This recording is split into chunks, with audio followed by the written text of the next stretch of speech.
If I were asked now, what am I most afraid of? I would answer that I am more afraid of spoiling a relationship with a woman than anything else in the world. Do you know why? Because if a woman somehow doesn't like you or crosses her path, she will do everything to make you suffer. My cheating wife made me suffer even though I just wanted to get justice. I am setting the spousal support at $2,000 per month, along with continuing payments for the home mortgage, child support of $1,000, and health insurance, until the minor child becomes a legal adult. Furthermore, if the child attends college, you are ordered to pay those expenses as well, the judge stated. This judgment would cost me over $6,500 per month. My wife had been having affairs with several lawyers at her firm, yet I was the one bearing the consequences. My name is Kurt D'Angelo, and my ex-wife is Lily, short for Lillian. My daughter, my pride and joy, is Regina. To say she is a daddy's girl would be an understatement. Whenever she was available, I would take her with me to various sites. She had told the judge she wanted me to be her custodial parent, but he wouldn't listen. The whole proceedings were unjust. The monthly support was outrageous. Lily was working and earning money. I shouldn't have to support her and pay the mortgage and everything else. I was definitely getting the short end of the stick, and the judge was complicit. I wasn't about to let this slide. In fact, I had already planned to make her regret ever crossing me. I can be quite vindictive when I feel wronged. Growing up on the south side of Chicago, specifically in Lansing, Illinois, I've learned how to hurt someone where it counts. Some might call me an entrepreneur, but I see myself as a businessman who seizes opportunities. Admittedly, in my youth, not all of those money-making ventures were entirely legal. Nowadays, I'm into real estate, owning several rental properties, vending machines, and one other business that would be particularly useful for my revenge on my loving wife, now ex-wife. I own a coin change business similar to Coinstar, with machines all over Chicagoland and northern Indiana. This would allow me to pay my $2,000 spousal support entirely in coins. Let her haul those to the bank. They would insist on rolling them all. Maybe her lawyer boyfriend can help her count and roll them. Lily stayed at home with Regina until Regina started school. Then Lily worked several part-time jobs for a few years. Eventually, she decided to become a paralegal. After taking courses for about 2 years, she sent out numerous resumes seeking employment. About 6 weeks later, she was hired by one of the larger law firms in the area. Although Lily is intelligent, I now believe it was her appearance, even at 32, that helped her secure the job. Lily started as one of many paralegals in the firm, but she quickly advanced. She caught the attention of an up-and-coming lawyer, who made her his assistant. Reflecting on it now, I wonder if she was already trading favors back then. As her naive husband, I fully supported her career choice. She would come home exhausted but with a smile on her face. Looking back, I question why she was so tired and what those smiles really meant. We lived in a nice house in Oak Forest, Illinois, a typical working-class suburb of Chicago. As Lily got more involved with the young lawyers and even the senior partners, her attitude changed. She started saying, "We need to move to a better neighborhood. You make good money, and I work in a prestigious law firm. We need to show the world that we've made it." I liked the house we were living in. We had fixed it up and made it our own. I neither wanted nor needed to live in one of the high-priced suburbs.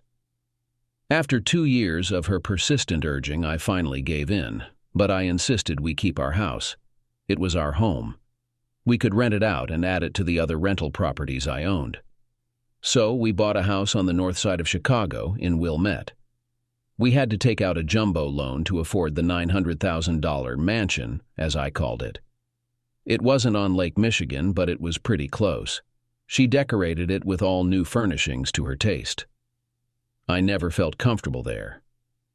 Looking back, I think that was the beginning of the end for us. We wanted different things out of life. I wanted to be low-key, like the millionaire next door that no one knows about. She wanted to flaunt the wealth and live that lifestyle. Now, referring back to the judge's decision in our divorce decree, I planned to follow his instructions precisely, though she wouldn't like it. Over the next month, I began formulating my plans. My daughter would receive her child support, but Lily wouldn't see any of it. It would be in an account solely for Regina, allowing her to get what she needed and wanted. Additionally, Regina would have the best health insurance I could find. Lily, on the other hand, would only have a catastrophic policy with a very high deductible. She would have to pay for all her health care unless she became critically ill, at which point the policy would come into effect. After 30 days, it was time to make the first spousal support payment to Lily. An armored truck arrived at the mansion and the driver knocked on the door. When she answered, she wasn't alone. One of her lovers was with her. The driver informed her that he was delivering her first month's payment. She was perplexed, not understanding why an armored truck was in the driveway. By this time, a few of the nosy neighbors had come out of their McMansions. Perhaps they thought she had won the publisher's clearinghouse sweepstakes. What they witnessed was two men carrying bag after bag of change into the front room, dumping them onto the Italian marble floor. The noise was incredible, even from across the street where I stood by my car, recording the entire scene on my phone. As the truck drove away, she saw me and started screaming. I just waved and shouted back, "Hope you enjoy your slut money." Then I got into my truck and drove off. I wasn't surprised when a man approached me on Tuesday and asked if I was Kurt D'Angelo. I just stood there, not acknowledging him at all. "Excuse me, sir. Are you Kurt D'Angelo?" he repeated more forcefully. Still, I didn't respond. He took out his phone, snapped a picture of me with the summons in his hand. When I didn't accept it, he let it fall to the ground, said, "You've been served," and walked away. Once I was sure he was gone, I bent down and picked it up. I was to appear in court the following Wednesday, giving me a week to finalize my preparations. I made the most of that week by calling and meeting people, making arrangements, and getting ready for court. I also called Regina, and we went out to lunch. She was furious with her mother, calling her a bitch. She reiterated her desire to live with me, but her mother wouldn't agree. "I'll ask the judge again," I told her. "If he still disagrees, I might end up in jail." "Don't do anything violent, Dad. It's not worth it," she urged. "Don't worry, I won't. But I will speak my mind, and that might land me in jail. Your mom will probably enjoy that. But don't worry about me. I can handle it. For you, I've set up a trust with Uncle Ken as the trustee until you're of legal age. He'll ensure all your needs are met. None of it is for your mother. It's solely for your support." "Of course, Dad, she doesn't deserve anything," she said firmly. That was my girl, strong-willed and maturing into quite the young adult. "Dad, I'm going to court with you. I'm going to demand to live with you." I don't know if that will make a difference. Wednesday arrived, and Regina, my lawyer, and I were seated in the gallery, waiting for our turn before the judge. Lily entered with her attorney, and without missing a beat said, "Hey, asshole, you'd better get with the program. You can't do whatever you want. You'll see." When the judge called my name, Regina stood and approached the podium first. "Excuse me, miss, this case concerns Kurt D'Angelo," the judge remarked. "Well, I'm his daughter, and I'm here to petition the court again for my father to be my custodial parent." "Not that bitch, my mother," she declared, glancing pointedly at Lily. "Young lady, you will not speak like that in my courtroom. The custodial parent has already been determined." "But I'm 15, and I should have the right to choose who I want to live with," she demanded, interrupting the judge.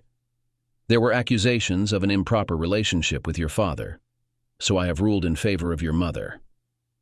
Hearing this, I looked over at Lily, who wore a smug expression. My lawyer spoke up, saying, "Your Honor, we are unaware of any such accusations, nor have any been presented in previous court sessions. I am referring to a psychiatrist's report that I've obtained.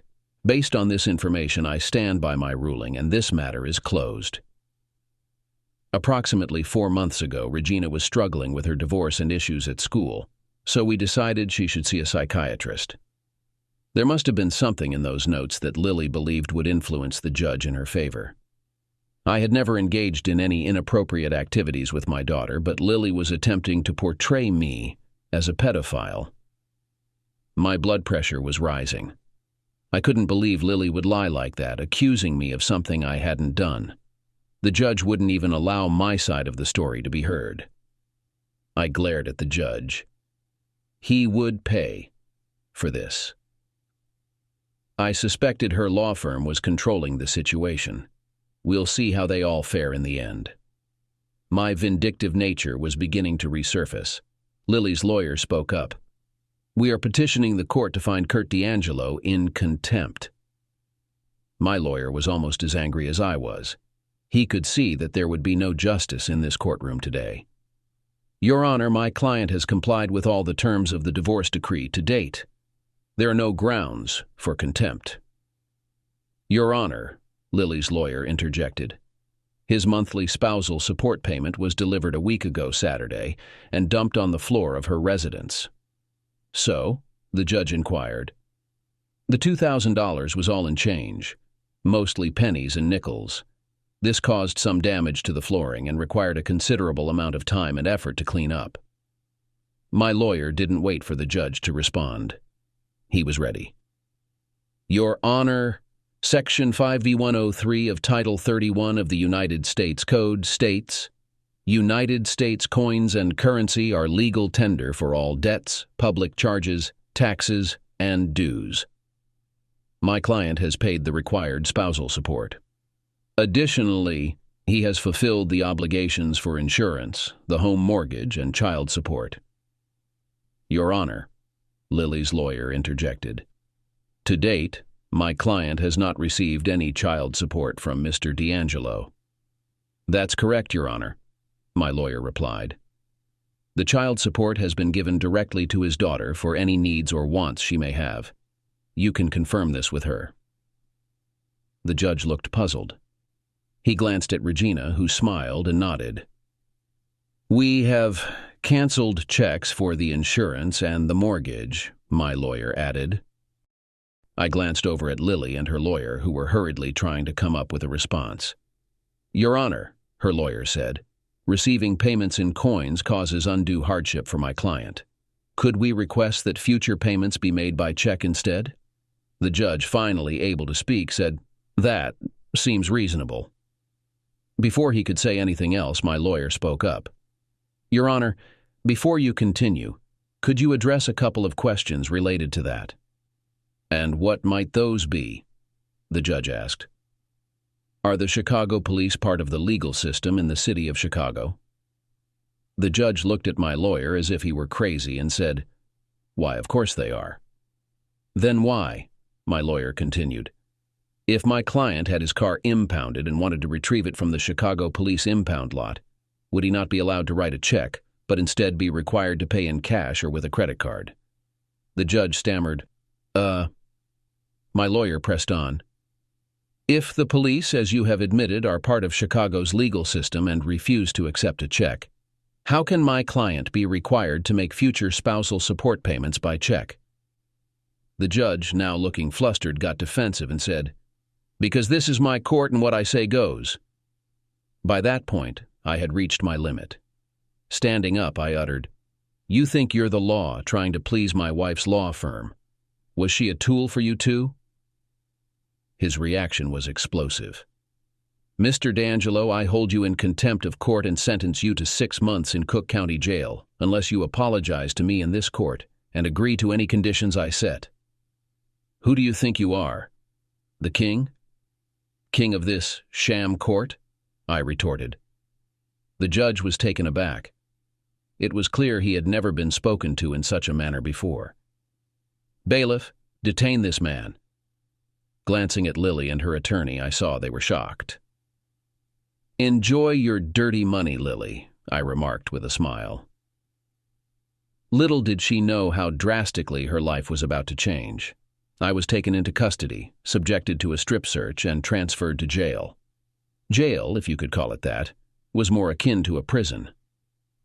Immediately, 2 guards began harassing me about my disrespect towards the judge. I wasn't intimidated by jail. Standing at 6'4" and weighing about 255 pounds of muscle, my work on rental properties kept me in shape. Plus, I had some experience in juvenile detention during my teenage years. After processing, I was escorted to the cell yard. Ignoring the chatter and commotion around me, I resolved to keep to myself and remain vigilant. As long as I wasn't provoked, I intended to blend into the background. During dinner, I picked up my tray and joined the queue. Leaning against a wall, I observed the various characters trying to project more importance than they possessed. Suddenly, amidst the noise, a familiar voice, unheard for decades, called out, "Tex?" Back in my troubled youth, my street buddies used to call me Tex. "Tex?" exclaimed Randall, also known as Ringer. "What on earth are you doing here?" As he approached, many curious eyes turned towards us. I set down my tray and enveloped him in a hearty embrace, our right hands clasped while the other arm draped over his shoulders. "Ringer, it's great to see you. How have you been?" "Well, I'm in this place, so not too good." "And you? What landed you in here?" "Long story short, I insulted a judge." "That'll do it," he chuckled. "So how long are you in for?" 6 months, unless I apologize to the SOB, so looks like 6 months, I guess. We conversed, dined, and drew glances from certain inmates. Ringer briefed me on the situation, assuring me he'd be vigilant, and I promised the same. Nostalgia led our conversation. "So what's your plan regarding your ex, her partners, and the judge?" he inquired, familiar with my penchant for retribution since our youth, which earned me the moniker Tex. Tex derived from Texas, epitomizing the ethos of "don't mess with Texas." Those who dared face consequences, they'd think twice before crossing me again and warn others. "And the judge, what transpired there?" he pressed. I let him know he was nothing but trash. "Damn, how did he react?" he queried. "He ripped my daughter away despite her wanting to stay with me, then accused me of unspeakable acts." "Damn. So what's your move?" "I've been strategizing for weeks, anticipating my confinement." "Need any assistance?" he offered.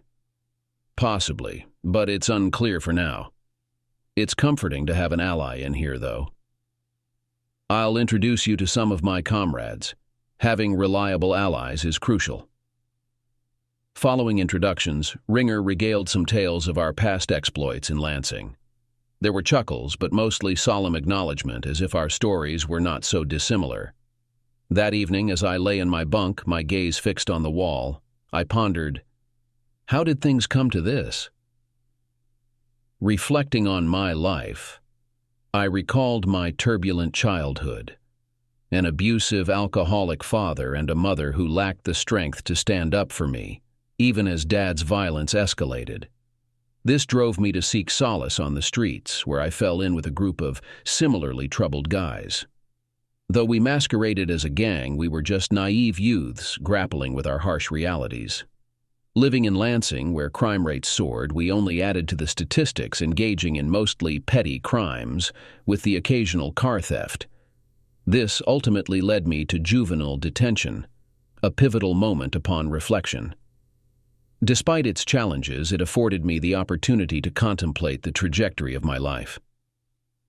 Determined to change, I vowed to make something of myself. Upon release, I embarked on a new path, meticulously planning for a brighter future. By the age of 20, I had saved enough to purchase a tax-foreclosed house in the area, marking the beginning of my journey into property renovation and rental investments. At 22, I found myself in a nightclub, chasing fleeting pleasures. The club's name eludes me now, as it underwent numerous transformations over the following decade, before being demolished to make way for condos. That evening turned out to be fortunate, or so I believed then. I encountered Lily. We hit it off immediately. Her upbringing differed greatly from mine. She had recently relocated to Chicago to reside with a friend, having grown up in Seymour, Indiana. Seymour, a small town, is primarily known for being the birthplace of John Cougar Mellencamp. By the time Lily was born, he had already achieved fame and moved away, so she had never crossed paths with him. Her upbringing in a small Midwestern town had shaped a 21-year-old woman with a life outlook that I found appealing. I suppose opposites do attract. We tied the knot a year later, and another year after that, Regina was born, named after Lily's mother. Originally, I'd bought a house in Oak Forest with intentions to renovate and sell it, but when Lily saw it, she fell in love with it and insisted on making it our permanent residence. Over the next decade, we dedicated ourselves to renovating it to our liking. Those were the most fulfilling years of my life, working on home improvement projects together, witnessing our daughter's growth, hosting barbecues with our neighbors. It embodied the quintessential American dream. However, things began to shift when Lily secured a position at the law firm, particularly her attitude. The simplicity of life was no longer satisfactory for her. She desired expensive clothing, jewelry, and instead of neighborhood barbecues, we found ourselves dining at upscale restaurants, often in the company of her colleagues from the firm. Additionally, she began making disparaging remarks about individuals from the South Side of Chicago. I'm familiar with the South Side's reputation and reality, but she, coming from a small-town background, adopted an air of superiority over others. We frequently clashed over her attitude. Soon after, she incessantly pushed for us to relocate to the North Side. 3 years ago, we made the move, lured by the promise of better schools. Yet Regina found herself facing the same snobbish attitude from her peers in her new school, making her academic life unbearable. She often expressed a longing to return back home, a sentiment I shared, but Lily vehemently opposed it. She was content where she was. The catalyst for our divorce occurred on a typical evening. Around 6:30, she phoned to say she was going dancing with colleagues from work. Suspicious, I tracked her phone and decided to check on her. From the shadows, I observed her dancing, not with her co-workers, but with men from the club. They treated her as if she was available to everyone. Around 9:15, I needed to go to the bathroom. While I was standing still, a man came in and started using the urinal. When he finished, another man came in. "Hi, Joe. Is something going on with Lily on the dance floor?" the second man asked. "I thought you were going to take the first step right here." "Yes, she's wild," Joe replied. "She's going to my house tonight," Joe continued. "Finally, we can have a good time and not just do it quickly in the office or in my car." "We're going to work all night tonight," Joe boasted. "Maybe next weekend it will be my turn," the second man said as they left the bathroom. Their conversation seemed to be more than just bragging. When I came out a minute later, I saw Lily in the arms of one of the men. They were kissing on the dance floor. Around 9:30, she messaged me, admitting she had indulged a bit too much and wasn't comfortable taking the subway at that hour in her current state. Instead, she decided to stay over at Paula's, one of her fellow paralegals. I responded, "That's probably for the best." Her reply came, "Sorry." She would indeed be sorry. I observed her leaving the club with a young lawyer from her office, their intimacy evident as they walked arm in arm. I trailed behind them unnoticed as they hailed a cab, their affectionate display stirring frustration within me. Yet, my instinct for retaliation subdued my anger, and I began plotting. Tracking them to his apartment building, I diverted to the mansion. Upon arrival, I informed Regina that we were departing and advised her to gather her belongings as we wouldn't be returning. She eagerly complied, but raised concern about our mother. "She's taken care of now," I assured her, implying she had other men in her life. Regina understood the implication perfectly. Within 3 hours, we loaded everything into my truck. Thankfully, a vacancy had recently opened up in our home in Oak Forest, providing us with a destination. Around 11. The following day, Saturday, she dialed my cell phone. "Kurt, what's happening? Where are you?" "I'm at home," was my brief reply. It took her only a moment to grasp the implication. "Why?" she inquired, fully aware of the reasons. I no longer recognize you, nor do I wish to, I stated. Where's Regina? She's with me, no longer wishing to reside with you in that house.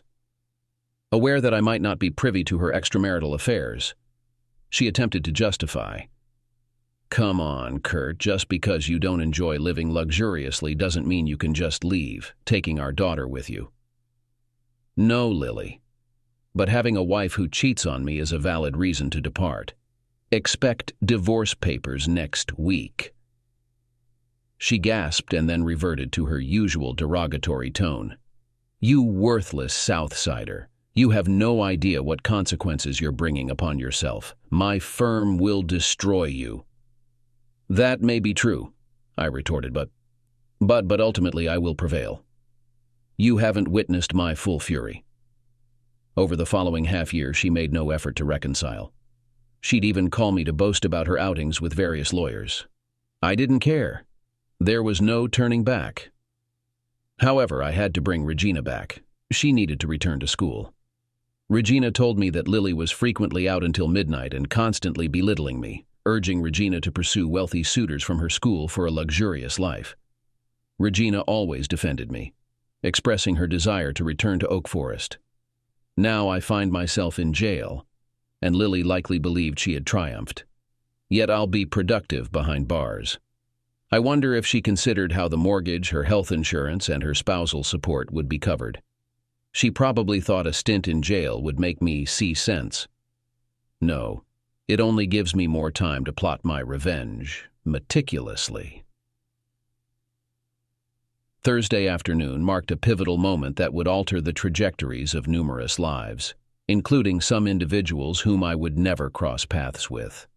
Summoned by the original pair of guards, I was instructed to accompany them. Soon I found myself escorted to a video conference room. Inquiring about the purpose, I asserted my right to legal representation if facing the judge. Dismissively, they pushed me into the room, insisting, "Sit down. You're not facing the judge, but you'll face some judgment." With the door forcefully shut behind me, I protested, demanding release. After about 10 minutes of agitation, the door swung open again, admitting 6 fellow inmates. Anticipating their intentions, I vowed to resist their advances. "Don't test me," I warned. "You'll regret it."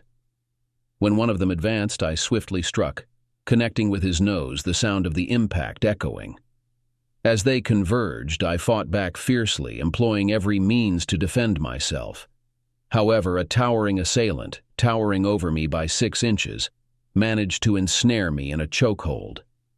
Despite my struggles, I succumbed to unconsciousness. Regaining awareness in the infirmary, I bore the marks of the brutal encounter, bloodied, bruised, and sore. Their actions were clear. It was a display of dominance, a message delivered through violence.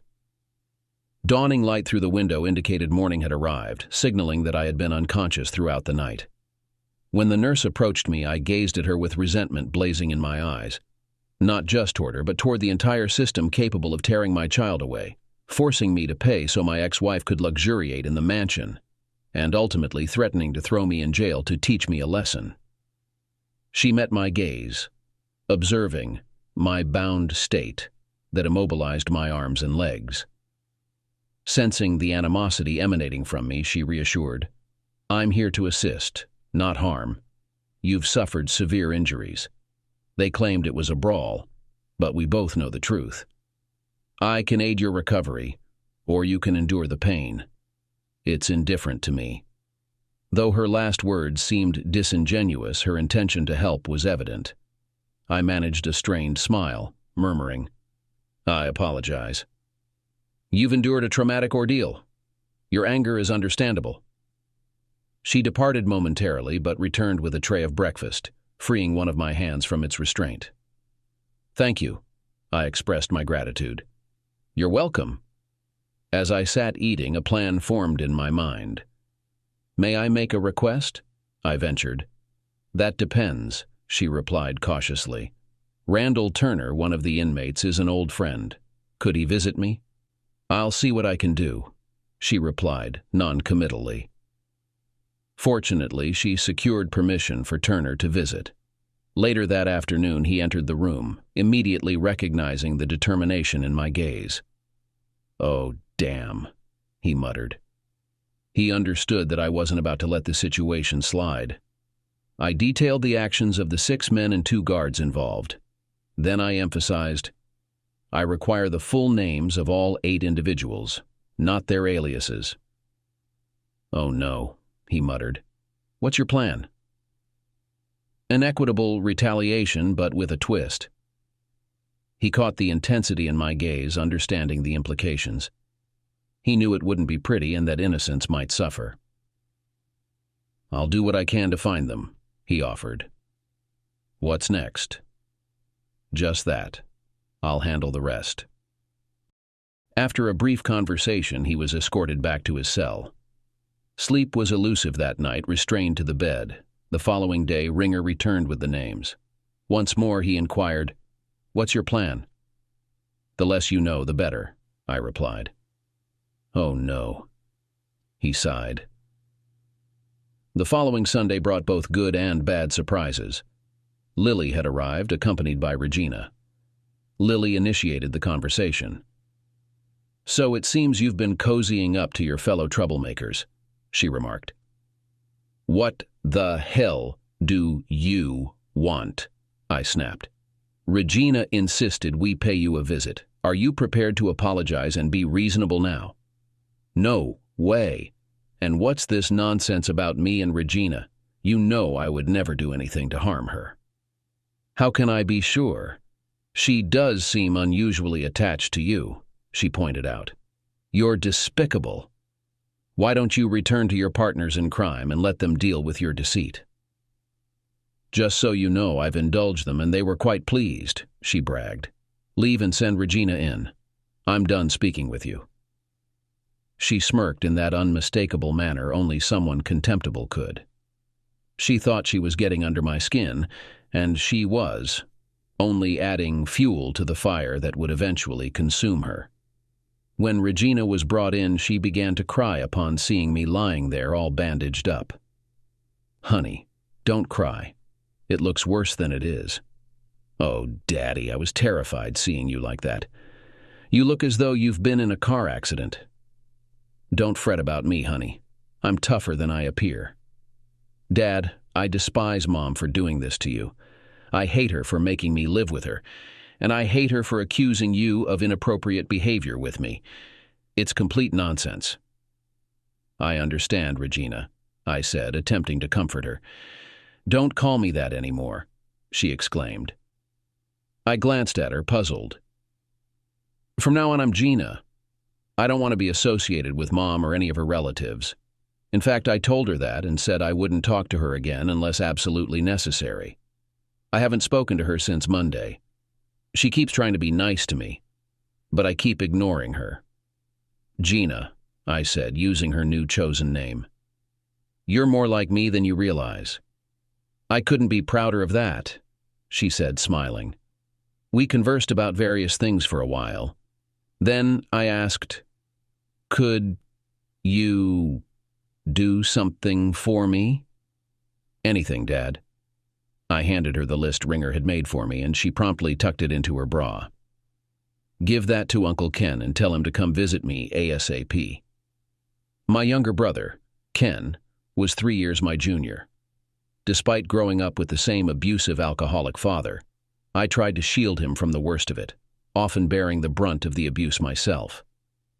Despite being the brains of the family, Ken developed a strong interest in computer games, which eventually led him to delve into computers themselves. We continued chatting until Lily returned and announced, "Regina, we need to leave." Gina didn't respond, simply stood up, hugged me, and walked out. Lily remarked to me, "Your daughter is just as stubborn as you." I merely smiled at her as she walked away. On Tuesday, Ken paid me a visit and was taken aback by my appearance. "It's a vast improvement from last Friday," I quipped. "Good thing I held off," he joked back. Then, we slipped into our own secret language, created in our youth to discuss our parents without their comprehension. Whenever we needed privacy, It was our go-to. Gina, he said in our language. She handed me the list. I've done some initial research. What exactly are you looking for? Addresses of wives or serious girlfriends, I replied. He looked at me, then switched back to English, saying, "Oh, damn." In our native tongue, I conveyed, "Just do that, then pass it to Gummy, and tell him to drop by. No list needed." Gummy, a moniker for one of our crew, resided in his parents' old house in the Lansing neighborhood, a detail Ken was aware of. I can manage that. Anything else? No, that's sufficient. But don't be a stranger. I could use some familiar company now and then. Are you getting out soon? He inquired. Not unless I apologize, and you know me too well for that.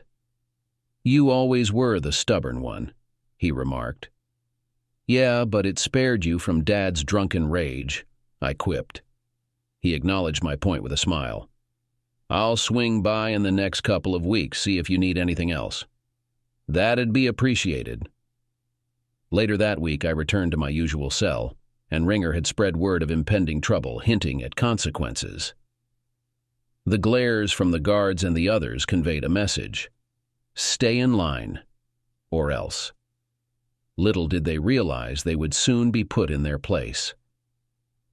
Gummy dropped by and told me, Ken gave this to me. What's your preference? Did you catch wind of what they pulled on me? Yeah, I got wind of it, he replied. Ken must have spilled the beans to him. Return the favor, but target their kin. No DNA traces, though. Go for Steely Dan or similar options, I instructed. He nodded, understanding my implication. Then I added, all in one go, preferably simultaneously. Ensure they're instructed to relay the message, don't mess with Texas, to their folks. I'll rally some buddies for support, he said before departing. Before long, he'd orchestrate retaliation on my behalf. He knew how to execute it without leaving any traceable evidence. They'd comprehend the motive behind it, though. A week passed without any news, and I was eagerly awaiting another visit from my daughter. Though I wasn't particularly keen on seeing Lily, I knew her presence was necessary if Gina was to come. On Tuesday morning, I noticed the absence of the two guards, which was unusual as Tuesdays weren't typically their days off. Additionally, one of the 6 seemed preoccupied and visibly distressed. It must have happened yesterday, I mused to myself. I spoke to Ranger and instructed him to spread the message, don't mess with Texas. Soon, many of the inmates started addressing me as, Hey Tex. Within a couple of days, the 6 began giving me hostile glares. The 2 guards had returned to their posts and were glaring at me as well. However, Ringer's associates had my back. When one of the 6 approached me, 8 of my newfound allies surrounded us.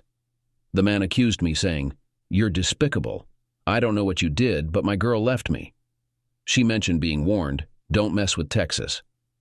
I looked at him, smiled, and noticed, that sounds like good advice. Remember, I warned you against what you did. Now your loved ones understand the consequences. An eye for an eye, but with a twist. The bottom line is that if you hurt me, I will aim at your loved ones. Next time they can expect their mothers to be involved. His eyes widened and he retreated to his companions. Shortly after that, 2 guards came up to me, outraged. Who the hell do you think you are? We will make your stay here a living nightmare. Well then, I suppose your spouses had better gather their strength. They might even like it. At that moment, one of the guards rushed at me, intending to hit me. I didn't resist. After he had been hitting for a couple of minutes, another guard took him away. Many prisoners witnessed the altercation, as I'm sure the surveillance cameras did. I was taken back to the infirmary, where I was met by Beth, the nurse who took care of me earlier. So we have a troublemaker here, right? I didn't hit anyone. The guard started, I explained. Well, there will be an investigation this time.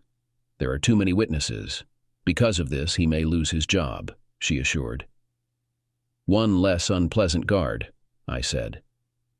These guards are here for your safety, whether you realize it or not, she countered. Last time, he certainly didn't ensure my safety. In fact, he let it happen, I countered. She patched me up and advised me to stay overnight for observation. I couldn't help but wonder if she just wanted to take another look at my battered but still beautiful face. The guard was placed on suspension pending an inquiry. The other guard continued to give me stern looks but refrained from speaking up. Perhaps he understood the message. Don't mess with Texas. It had been 3 weeks since Gina's last visit, and I was growing anxious about the situation. Finally, Ken visited and informed me that Lily was refusing to bring Gina for a visit, further fueling my frustration. My ex-wife was deliberately keeping my daughter away from me. At the end of the month, Lily arrived, nearly leaving Gina at home as she refused to leave the car despite Lily's efforts. Lily came in already upset. Your daughter is being impossible. She hardly talks to me. She's as stubborn as you. You've said that before. Why not petition the judge to reconsider custody and give her to me? I'd gladly take responsibility, I suggested.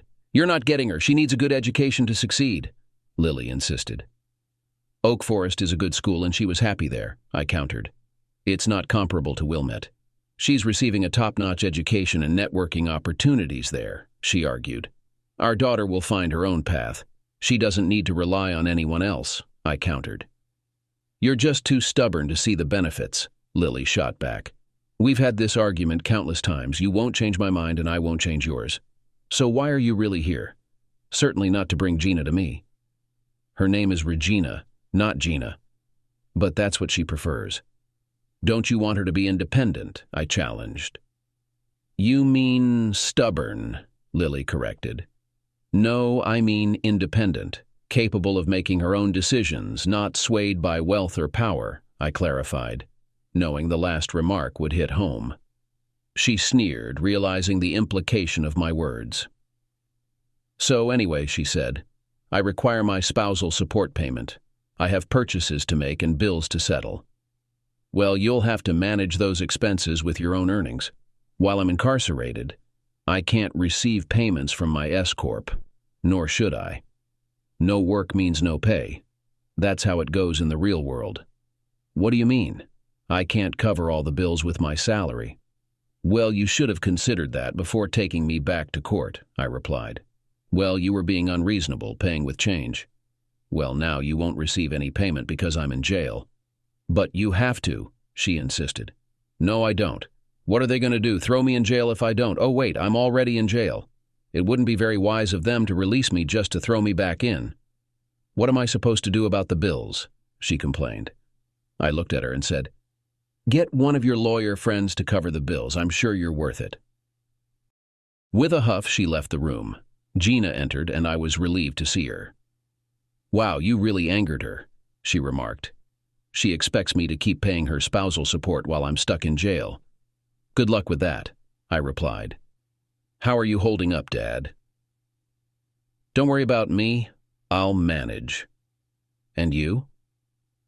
I heard you're still avoiding your mom.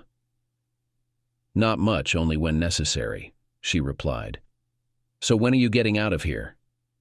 Honey, I won't apologize to that jerk of a judge. The only way I would is if he gave you back to me. But that's unlikely. I might be in here until my 6 months are up. I get it, she said sadly.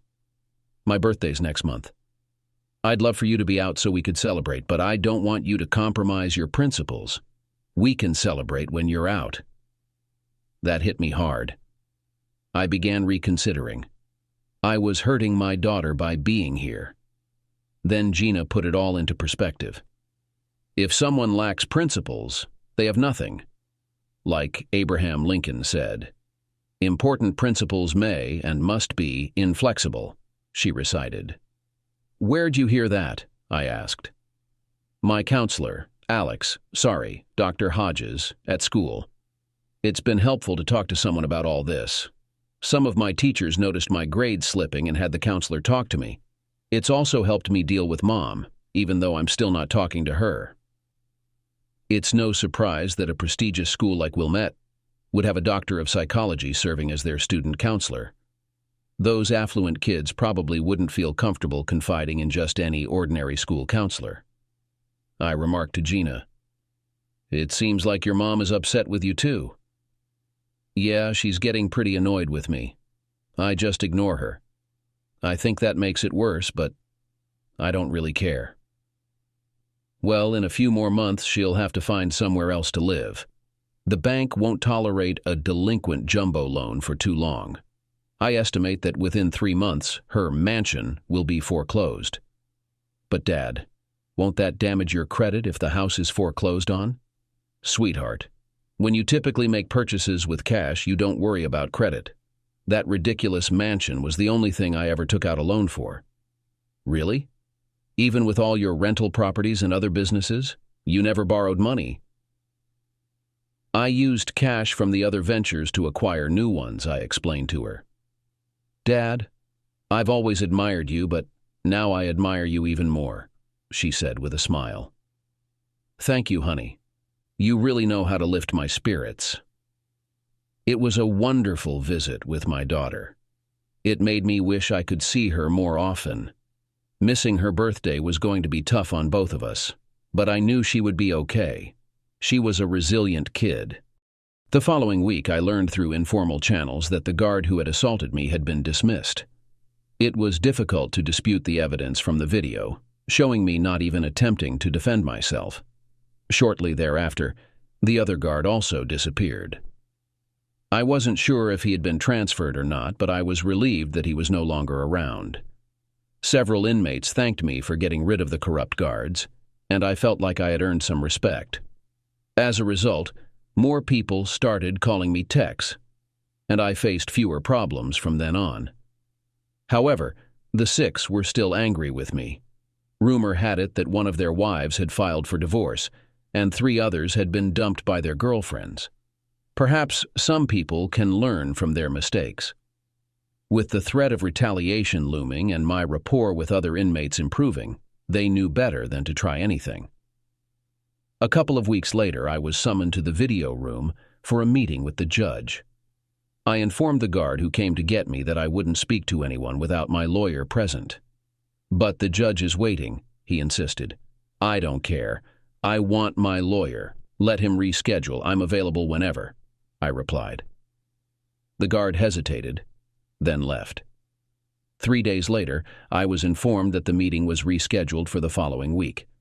I requested half an hour with my lawyer before the meeting to discuss what to expect, and the arrangements were made accordingly.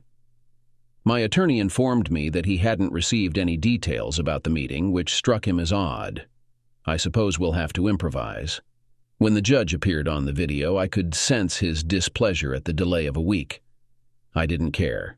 To me, he was just a contemptible person who believed he was superior to others simply because of his position as a judge. My attorney began speaking almost immediately. Your Honor, may I inquire about the purpose of this meeting? We were not provided any information. We were simply instructed to attend. Your client didn't need to involve you, he replied. I merely wanted to ascertain if he was willing to apologize to the court for his outburst.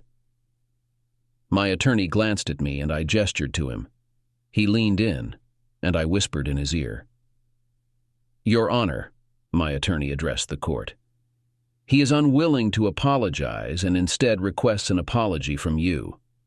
Additionally, he seeks primary custody of his child.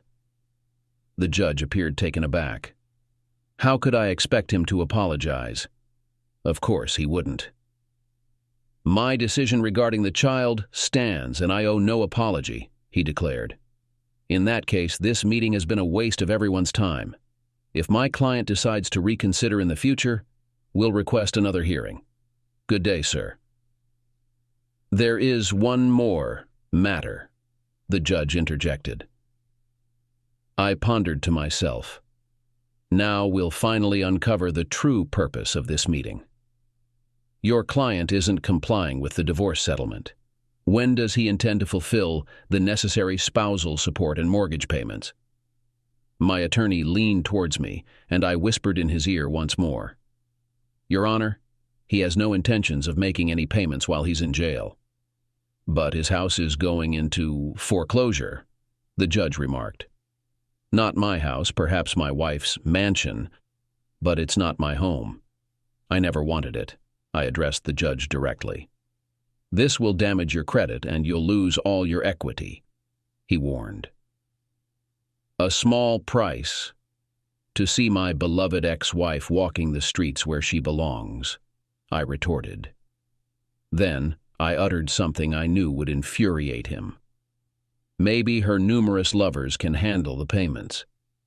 I'm sure among the dozen of you, you can come up with the money. I knew insinuating that my wife was promiscuous and he was one of her clients would enrage him. You worthless piece of Southside trash. Who do you think you're speaking to? I interrupted him before he could continue. I believe I'm speaking to someone who's had relations with my wife. If I'm mistaken, I apologize.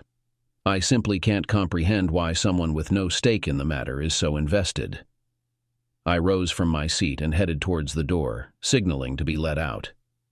In the background, I caught the judge's stern remark, "Counselor, your client has just earned himself an additional 2 months behind bars.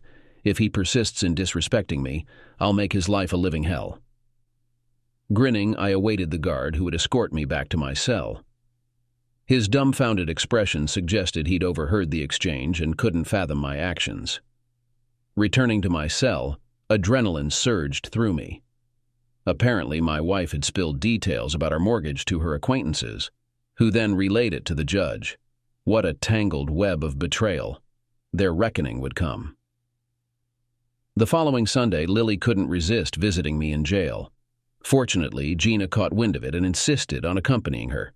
So you managed to anger the judge again and score yourself another 2 months. When will you learn? You can't beat the system. Lily, maybe you should just stop talking to me altogether. Your constant Northside attitude isn't helping. I only need you to ensure Gina keeps visiting me regularly. She practically shouted, "It's Regina!"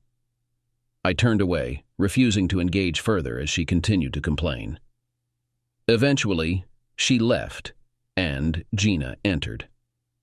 Gina entered with a beaming smile. Curious, I asked her what had her so elated. "Because I get to see my dad," she exclaimed.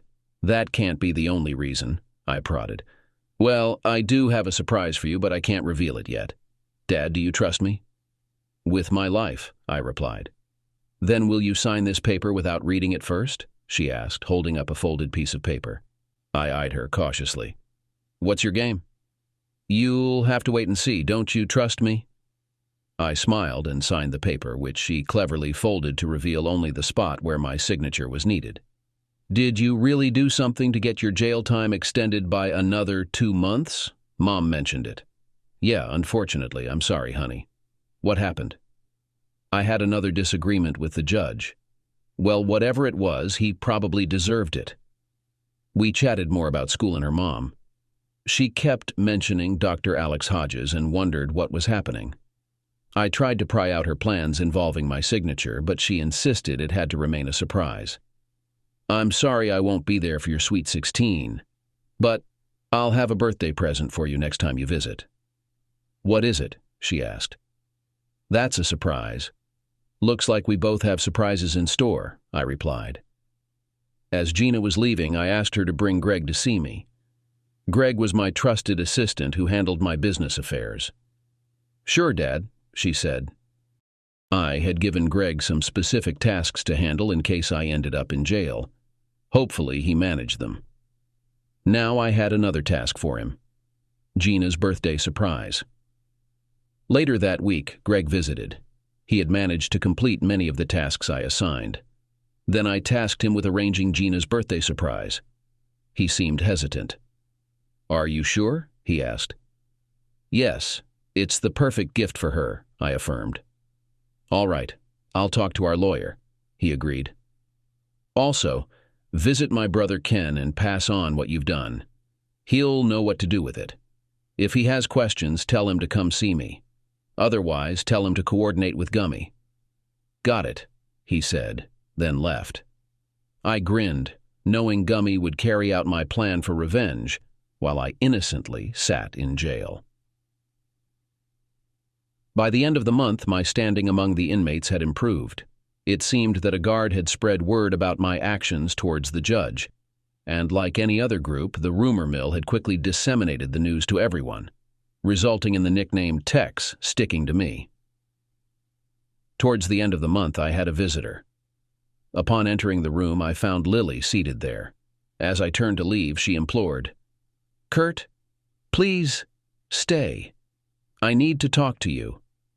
"I have nothing to say to you, Lily," I retorted. "We're at risk of losing our house. I need you to provide some money to prevent foreclosure," she begged. "That's your house, Lily. I never wanted it, but you kept insisting until I relented. The house holds no significance for me, and with the market downturn, we have no equity. Let the bank take it."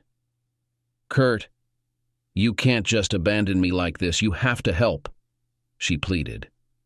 "Go ask your lovers for help. They surely have enough money. Then you can truly embrace your nature," I scorned. "Why are you doing this to me?" she sobbed. "Why did you falsely accuse me of my daughter in court?" She was left speechless, realizing the injustice she had inflicted upon me. As she broke down in tears, I walked away, feeling relieved to have finally expressed myself. As I was led back to my cell, the guard received a call, instructing him to bring me back. Upon entering, I anticipated seeing Lily, perhaps in tears, imploring me once more for help. To my surprise, Gina was there instead. "Gina, your mom didn't mention she brought you," I remarked. "I insisted on coming with her," she replied. "I'm sorry I missed your birthday," I apologized, "but I do have a gift for you nonetheless." "Dad, I knew you'd miss it, and it's okay. I still love you." "And you don't have to give me a gift," she reassured me. What an amazing daughter I have, I thought to myself. Well, I don't have it with me. That would be impossible. But I can tell you what it is. Gina, the Oak Forest home is yours. It's being placed in a trust for you for when you come of age. And when I'm out of here, can I stay there? Of course I'll pay you rent. Her eyes widened, and a huge smile lit up her face. Dad, oh my God, you've just removed a major obstacle that was holding up your surprise. I still can't tell you, but when I do, you'll understand. I love you so much. I love you too, honey, I replied, puzzled about the surprise.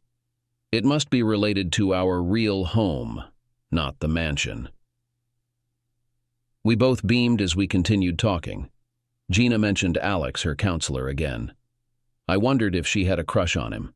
I hoped he was professional and had no ulterior motives toward her. I resolved to meet Alex as soon as I was released. As I was escorted back to my cell, a broad grin adorned my face, partly from the verbal sparring with Lily and partly from the heartening conversation with Gina. The fellow inmates speculated about my mischief, understanding that a smile often concealed someone else's pain. Then, one day, Gummy paid me a visit. Everything was set in motion. There were recordings, my wife, colleagues from her law firm, some married, even escorts engaged in liaisons with most of the firm's attorneys and aspiring Democratic politicians, along with a certain judge I was familiar with. They boasted of their impunity, believing themselves untouchable by the law. It's remarkable how little attention is paid to the hired help. Janitors come and go unnoticed, but with the right incentive, they're more than willing to cooperate. A year of free rent speaks volumes. We discreetly installed hidden cameras in the conference rooms and offices. I knew we'd gather enough incriminating evidence to disrupt some lives.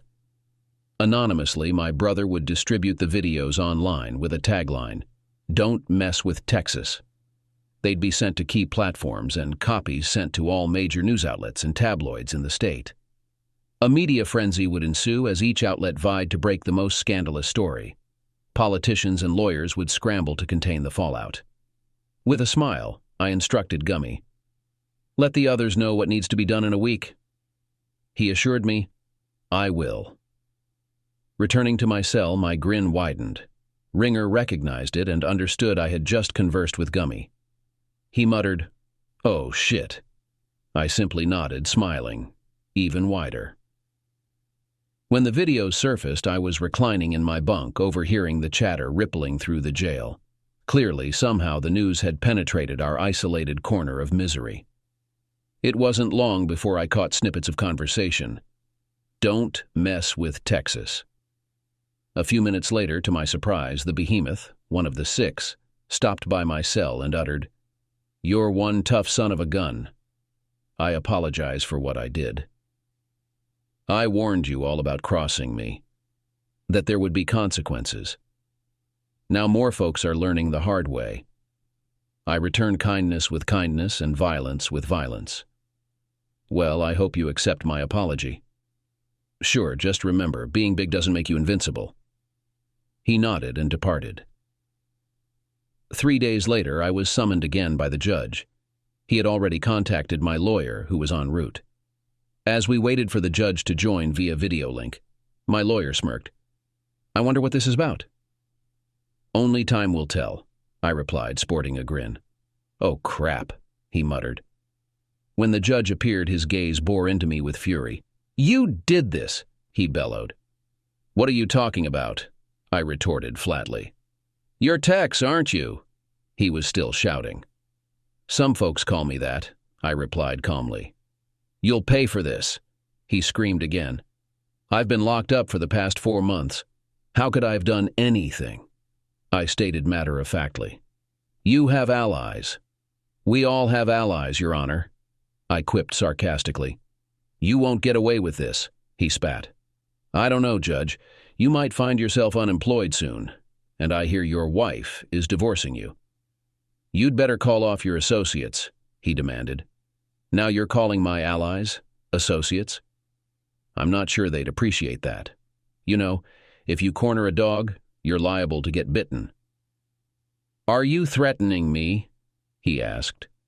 "No, just reciting an old saying," I replied. "I'm going to make your life a living hell.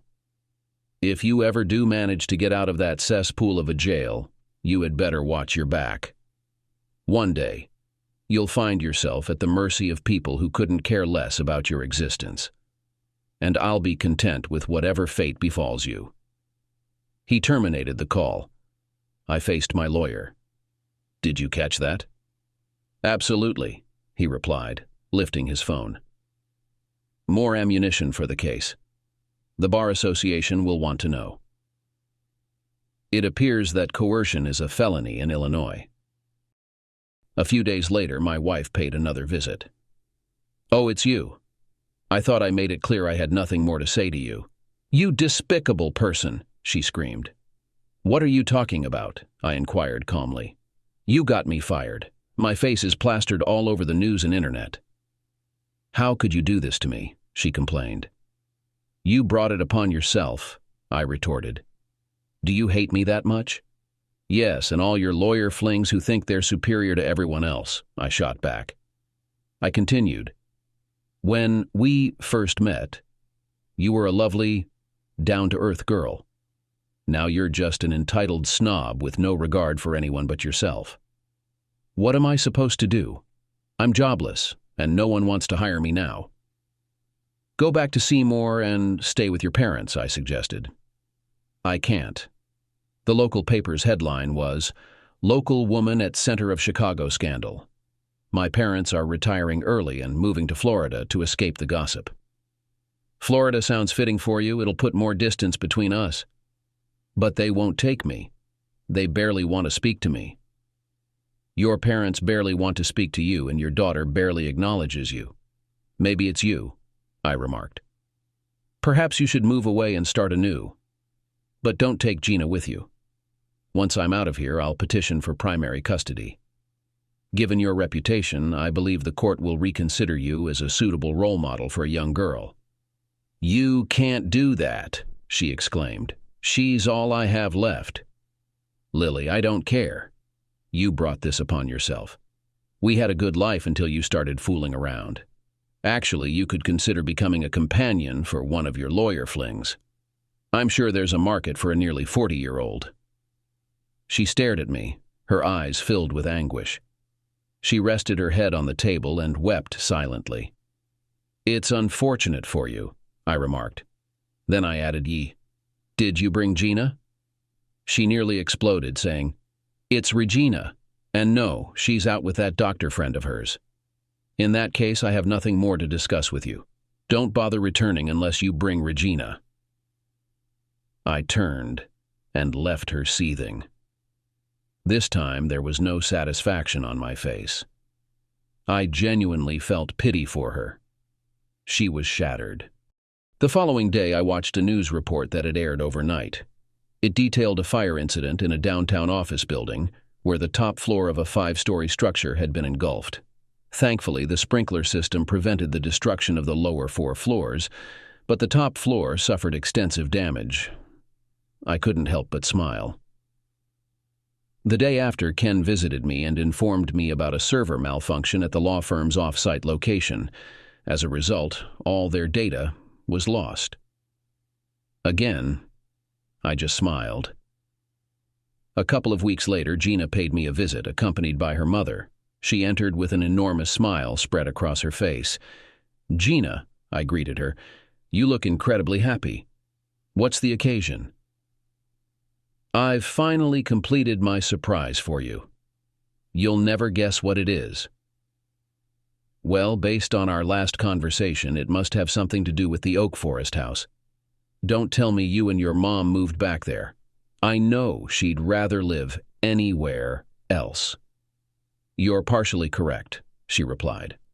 I looked at her, puzzled. "Mom is being evicted from the Wilmette house, and I'm moving into the Oak Forest house.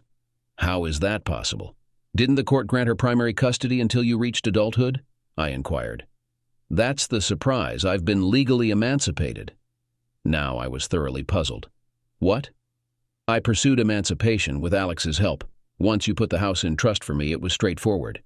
I needed a safe place to stay, and our old neighborhood fits the bill perfectly." "So you're considered a legal adult now?" "Yes, with the issues I was facing at school, mainly stemming from home problems. Dr. Hodges assisted me in resolving them. Once you're out of here, I can move back home. I can't wait to return to high school in Oak Forest. I've already caught up with many of my old friends, and they're eager for summer to end so school can resume." "Mom did mention you've been spending time with your counselor." "I'd like to meet this Alex," I said, still cautious about an older man taking such interest in my daughter. "Well, you're in luck. Alex accompanied me here today." I was starting to feel uneasy. "He's chauffeuring her around Chicago." "I'll be right back," she said, heading toward the door. I needed to assess the situation delicately.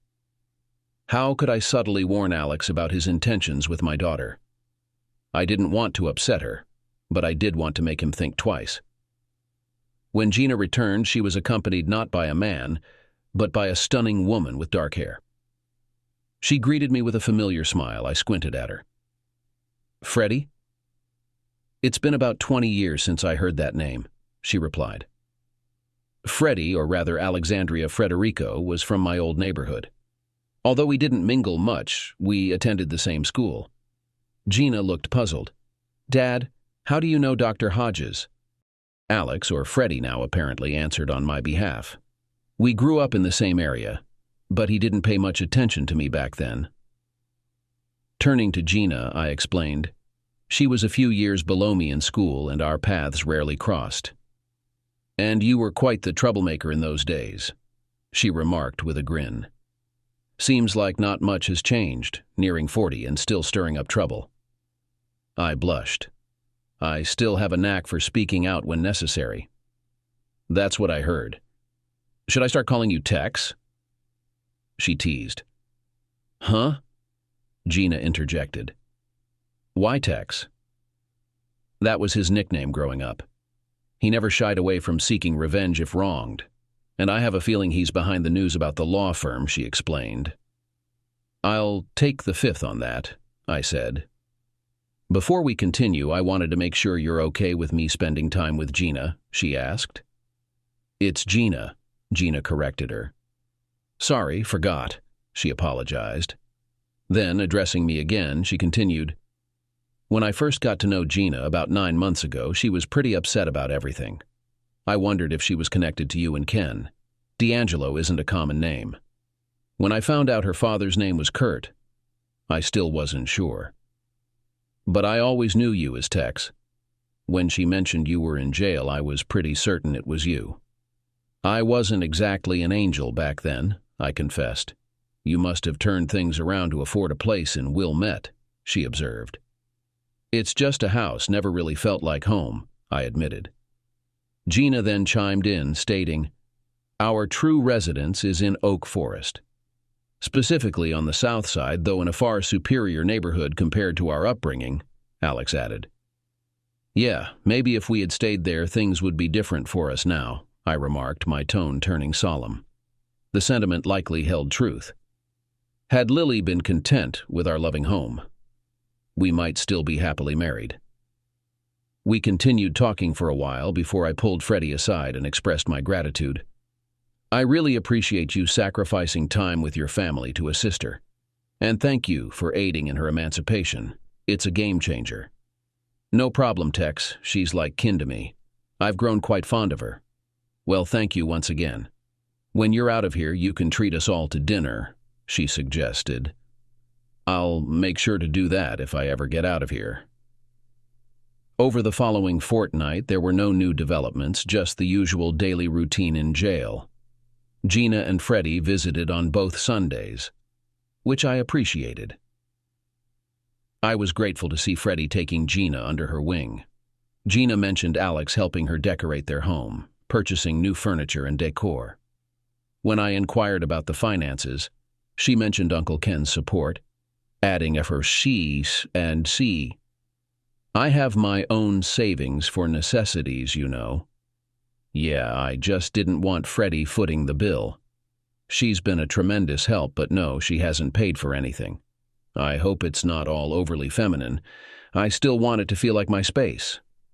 Don't worry, your man cave remains untouched, referring to the basement I had set up as my retreat. Living with two women can become overwhelming. Having a sanctuary is essential. After they departed, I pondered my daughter's growth. She was now a legal adult, and soon I would be on my own. In a couple of years, she'd be off to college, and then who knows where. I hoped to find someone who appreciated life's simpler joys. On Monday, Lily visited me once more, and upon seeing her, I almost retreated back through the door. But then she uttered, "Kurt, wait, we need to talk." Reluctantly, I turned to face her, thinking, "What now?" "Do you know what our daughter did?" she questioned. "What do you mean, Lily?" I inquired. "She went and emancipated herself. She's no longer under our roof. Actually, she's already left, and I have no idea where she is," Lily disclosed. "Oh, that," I replied nonchalantly. "So you knew? Did you encourage her to do this?" she accused. "No, she made the decision herself, with help from her school counselor," I clarified. "Then where is she staying? With the counselor?" Lily probed. "No, she's returned home," I explained. "Back to the south side?" "What about school?" she pressed. "She'll be returning to Oak Forest in the fall," I assured her. "She didn't fit in at that Wilmette school, Lily. She was constantly belittled for her background. You took her away from a place where she was happy, with many good friends, and placed her in an environment that damaged her self-esteem and gave her feelings of inferiority. Moving her there did more harm than good." "I just wanted to ensure she received a good education," Lily defended. "Children learn more from their parents' actions than from textbooks. We were her primary teachers for life's lessons. What do you think your actions are teaching her? I hope she learns what not to do. As parents, our responsibility is to raise law-abiding, accountable adults. I hope we've achieved that despite our shortcomings, especially in our marriage," I reflected. "It wasn't all bad," Lily interjected. "Perhaps not, but it certainly didn't end well. Lily, I hope you find what you're searching for." Clearly, I wasn't it, I concluded. She gazed at me, her eyes betraying sorrow and remorse. I stood up from the table and left. Once again, I couldn't help but feel sorry for her. The awaited day arrived when I was to be released. This time I was summoned to an actual courtroom. Gina, Freddie, and Lily were present. As I sat awaiting the judge, I pondered what he might say this time. I remained steadfast in my decision not to apologize. The bailiff instructed us to all rise. We stood as the judge entered. It wasn't the same judge. I wondered if he had been replaced. The judge reviewed the facts of my case. Then he turned to me. "Mr. D'Angelo, what do you have to say for yourself?" I hesitated before responding. "I suppose I must say that I have completed my initial 6 months, plus an additional 2. "You could have apologized at any time and been released," he remarked. I didn't believe the previous judge warranted an apology, so I fulfilled his sentences, I explained.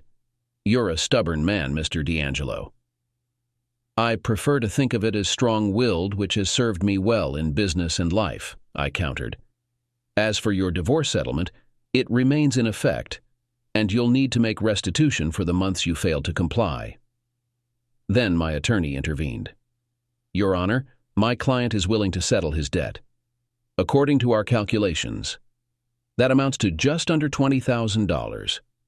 He is prepared to pay the full $20,000 today as a gesture of goodwill, on the condition that he is absolved of any further financial obligations."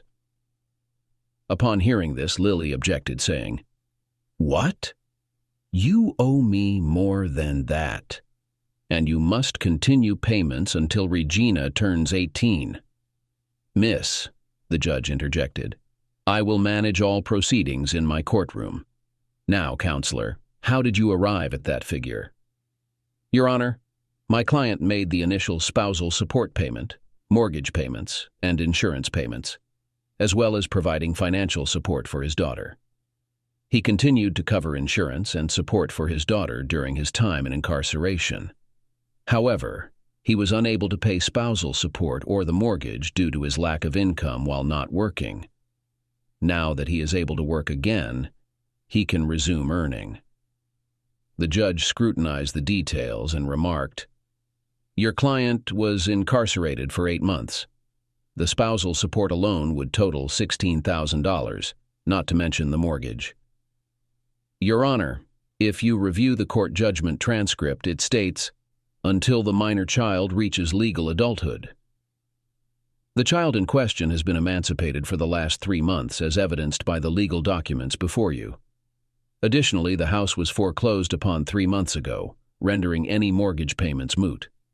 Therefore, based on our breakdown, the amount owed is $19,782. My client is willing to pay $20,000 in full and consider his obligations to her concluded." The judge examined the transcript and our calculations. He couldn't deny the clarity of the situation presented before him. "I will need to conduct further research on this matter, but if your information is accurate, then I will accept this figure." Afterward, he glanced at both Lily and me and remarked, "You share a child.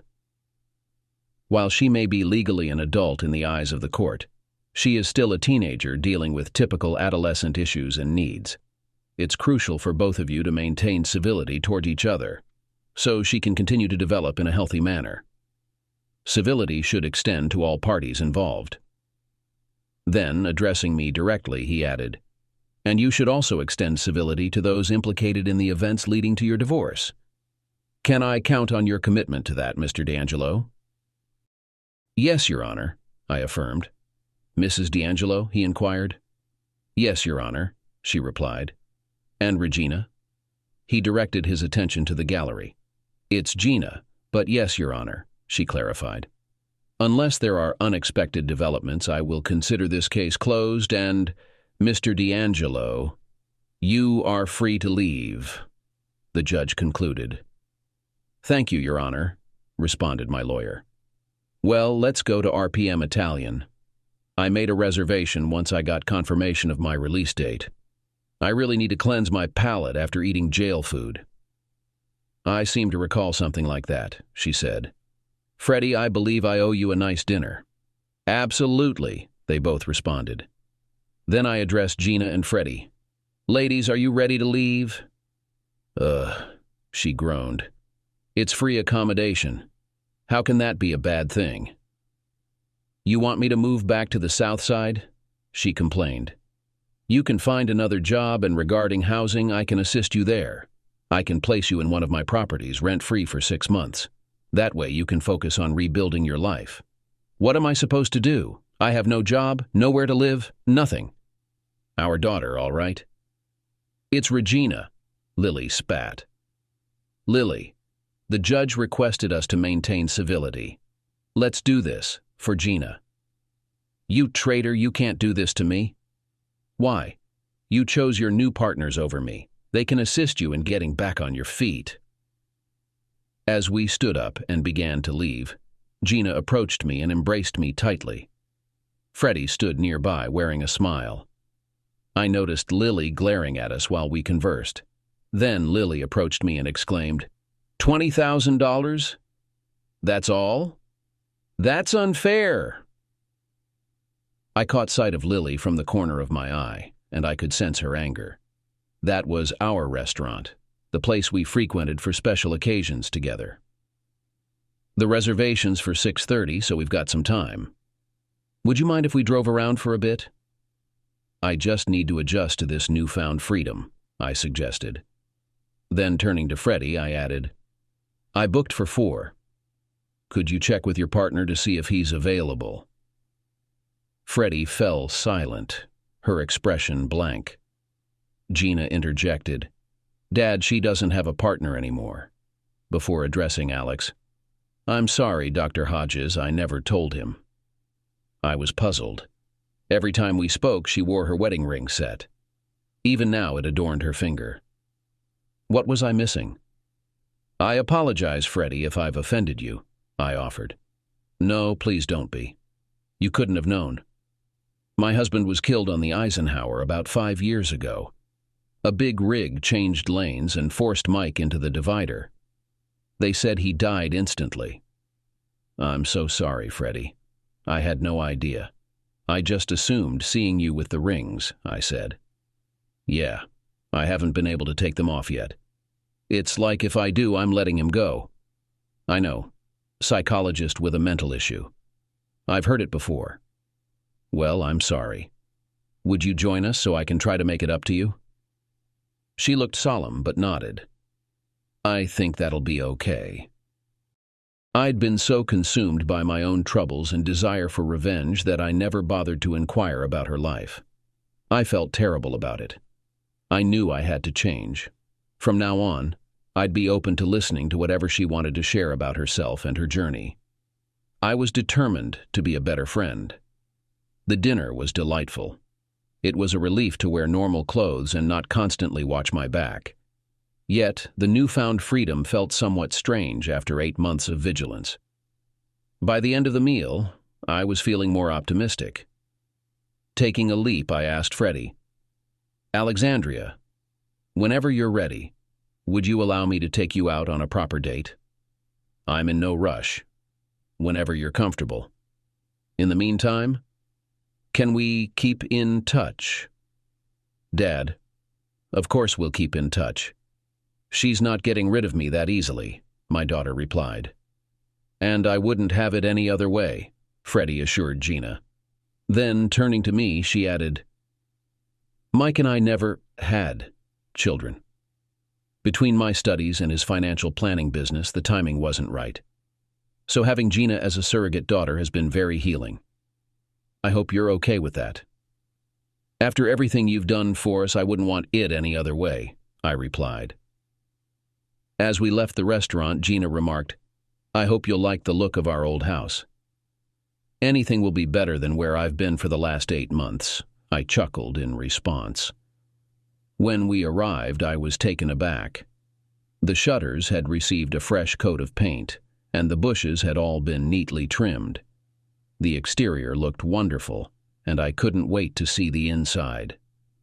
Stepping through the door, it felt different from how I remembered. Yet it exuded a stronger sense of home than ever before. I could sense Freddie's influence throughout the place. It might sound cliché, but I found myself welling up with tears. Even this toughened criminal was moved. "Kurt," I heard Freddie call out. I quickly wiped my eyes and replied, "I feel like I belong here." "Kurt," Alex interjected. Turning to her, I saw her determined expression. "I think I'm ready," she announced.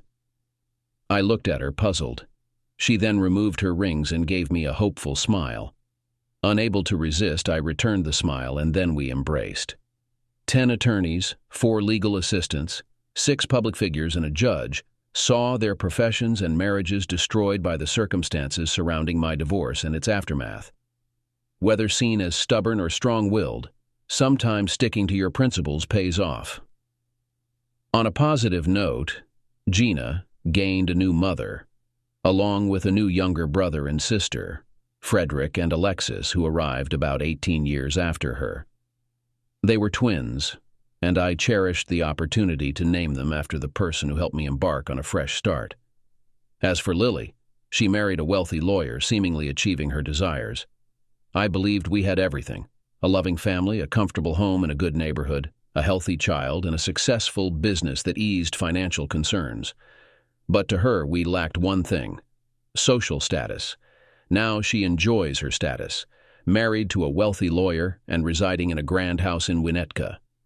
However, she also has a husband who is a misogynistic womanizer, using her for the facade of a stable home life. I hope she finds happiness. As for me, I know I've found mine.